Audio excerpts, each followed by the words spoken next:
So, last week's debate was like a big roast chicken, one you could pick at for hours.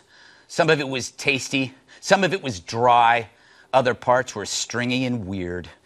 And after that feast, you felt bloated and sweaty like you'd eaten a beach ball made of jackal fur.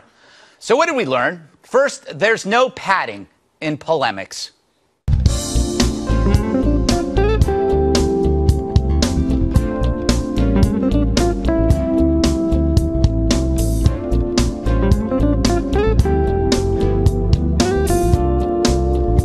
It's like senior citizen tag. And though the kiddie table without Carly was like watching the Pips without Gladys, at least this fella killed. I wasn't the best law student. By the end of this debate, it'd be the most time I've ever spent in any library.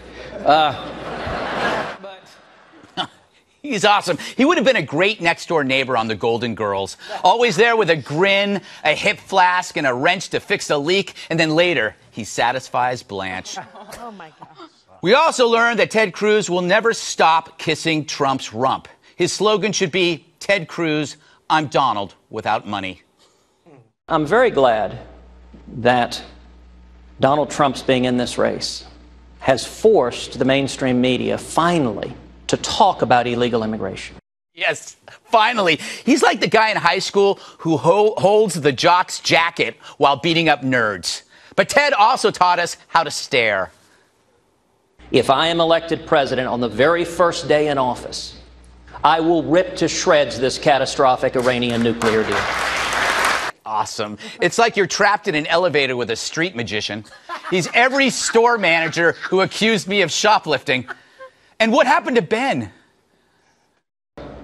I don't want to really get into describing who's a politician and who's not a politician, but I think the people have kind of made that decision for themselves. If Ben got any more relaxed, he'd be a Jimmy Buffett song. A spork has a higher pulse, but maybe that's good for a surgeon. And then there's poor Huckabee.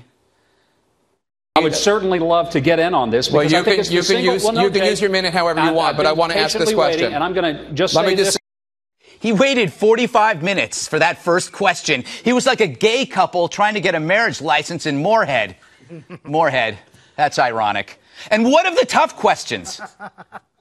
Earlier this year, the Treasury Department announced that a woman will appear on the $10 bill. What woman would you like to see on the $10 bill? Ooh, that's a tough one. Sadly, no one said Caitlyn Jenner.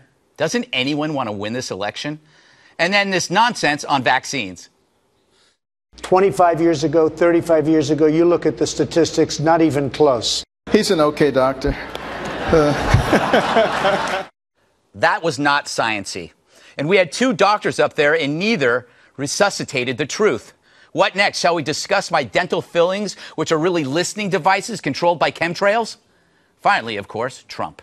First of all, Rand Paul shouldn't even be on this stage. To attack people on their appearance, short, tall, fat, ugly. My goodness, that happened in junior high. Are we not way above that? I never attacked him on his look, and believe me, there's plenty of subject matter right there. He didn't throw shade at Rand Paul. He threw the entire tree.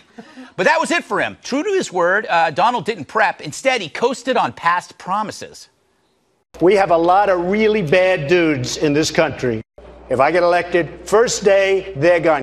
I will have the finest team that anybody's put together. I promise, if I wanted it, I would have gotten it. His theory is, why prepare and then lose? If he wins, he'll just hire the people. It's a strategy, but not a great one. The world is full of bad actors. Some are world powers. Others are smaller factions who see your death as a stepping stone to 72 virgins. We got to find the person who gets that. Putin, Iran, North Korea, they're all bad. But now technology can turn any punk into bin Laden. Unless our leaders face the deadly music, we will face it ourselves. And no back padding and platitudes will save us then.